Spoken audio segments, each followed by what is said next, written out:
Sa isang mundong pinaghaharian ng lakas, ranggo, at kapangyarihan, ano ang silbi ng isang katulad niya? Isang low common, isang inutil, isang tagadala lang ng gamit. Pero sa gitna ng pagtataksil at panganib, isang himalang magpapabago sa lahat. Ito ang simula ng kwento ni Ayn, ang appraiser na itinakwil ng mundo. Sa pagsisimula ng kwento, binigyan si Ayn ng natitirang Yggdrasil Spirit Core at ito ang ginamit para sa kanyang prosthetic eye. Pagkakabit sa mata, biglang nag-evolve ito at naging divine prosthetic eye. Pagdilat ni Ayn, nagulat siya dahil hindi niya makita si Yuri. Pero laking gulat niya nang biglang magsalita si Yuri. Nalaman niya na ngayon ay nasa loob na ito ng kanyang mata. Mula ngayon, lagi nang kasama ni Ayn si Yuri kahit saan siya magpunta. Tinanong ni Ayn kung ayos lang ba ito kay Ursula. Bigla siyang sinipa ni Ursula sa muka. Sinabi nitong si Yuri ay walang kaibigan at palaging malungkot. Kaya gusto rin niyang makita ni Yuri ang mundo sa labas. Ipinagkakatiwala niya ito kay Ayn. Sinagot ni Ayn na iintindihin niya ang sinasabi ni Ursula. Bilang gantimpala, binigyan siya ni Ursula ng tatak sa kamay na nagbibigay ng infinite magic storage at isang espadang gawa sa material na galing kay Yuri. Bigla siyang sinaksak sa mata ni Ursula, pero agad siyang pinagaling ni Yuri. Sunod, may inilabas na maliit na bagay si Ursula at pilit ipinainom kay Ayn. Ang epekto nito, anumang makita ni Ayn, makikita rin ni Ursula at maaari silang mag-usap kahit saan. Ginawa ito para mabantayan si Ayn kung sakaling may gawin siyang masama kay Yuri. Tinanong ni Ayn si Yuri kung may gusto itong gawin kapag nakalabas na sila. Sinabi ni Yuri na gusto niyang makita ang kanyang pamilya. Laking gulat ni Ayn na may iba palang pamilya si Yuri bukod kay Ursula. Dito isinalaysay ni Ursula na ang orihinal na Yggdrasil ay hinati sa 9 na bahagi. Napagtanto ni Ayn na may iba pang Yggdrasil bukod sa nakita niya sa dungeon. Kaya inalok niya si Yuri na samahan siyang maglakbay para hanapin ang kanyang pamilya. Nagpasalamat si Yuri sa kanya. Umalis na sila sa dungeon. Habang ginagabayan ni Ursula, pinapatumba ni Ayn ang bawat halimaw na kanilang nakakasalubong kahit pa ito ay S-class. At ginagaya niya ang mga kakayahan ng bawat halimaw na natatalo niya. Sa huli, nakarating sila sa silid ng dungeon boss. Nag-alinlangan si Ayn kung kaya ba niya. Pero biglang hinawakan ni Yuri ang kanyang kamay at pinatatag ang kanyang loob. Pagpasok nila sa silid, isang dambuhalang halimaw ang agad lumitaw. Agad niyang pinabalik si Yuri sa kanyang mata. Sinimulan na ni Ayn ang labanan habang ginagabayan ni Ursula. Kapag nasasaktan siya, agad siyang pinapagaling ni Yuri.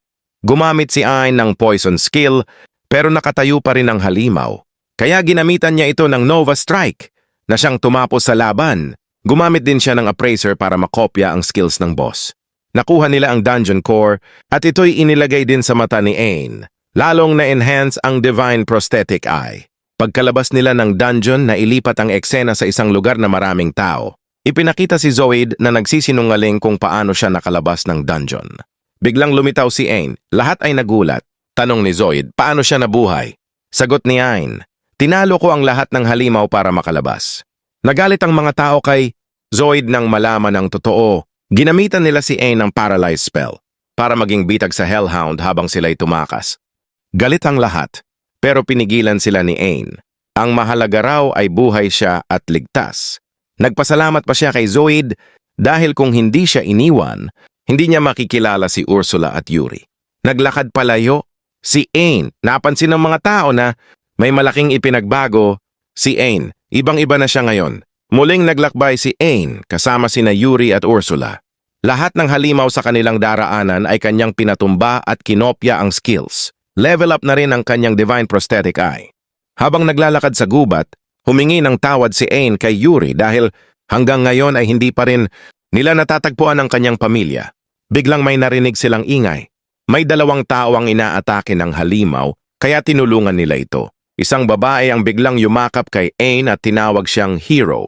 Nagulat si Ayn. Tinanong niya kung kapatid ba ng babae ang lalaking kasama nito.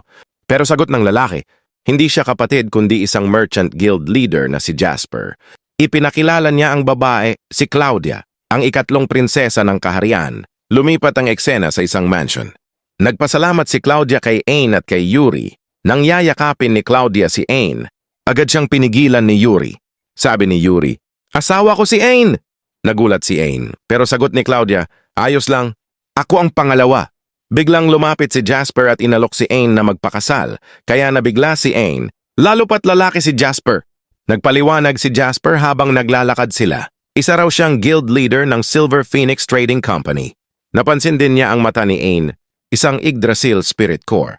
Sinabi niya na matagal na siyang naghahanap ng mga ito dahil may kaugnayan ito sa isang Demon King na ang pangalan ay Mictoran. Sinabihan si Ain ni Ursula na tanggapin ang alok ni Jasper. Dahil mukhang marami itong alam tungkol sa Yggdrasil, kaya napapayag na rin si Ain. Biglang niyakap ulit si Ain ng dalawang babae.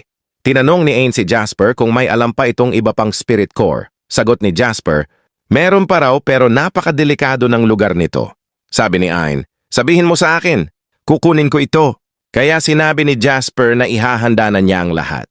At dyan muna nagtatapos ang kwento ni Ain. Unti-unti nang lumalawak ang misteryo ng Yggdrasil Spirit Cores at tila mas malalaking laban pa ang kanyang kakaharapin. Si Yuri, si Ursula, ang prinsesang si Claudia, at maging ang Merchant Guild leader na si Jasper, lahat sila ay parte na ngayon ng bagong yugto sa buhay ni Ain. Pero ano nga ba ang tunay na layunin ni Jasper? And sino to bang Demon King na si Mictoran na naghahanap ng mga Spirit Cores? Abangan sa susunod nating episode ang bagong laban, bagong misyon at bagong kalaban. Kung nagustuhan mo ang recap na ito, huwag kalimutang i-like, i-share at mag-subscribe sa channel para sa mas marami pang Tagalog anime recaps.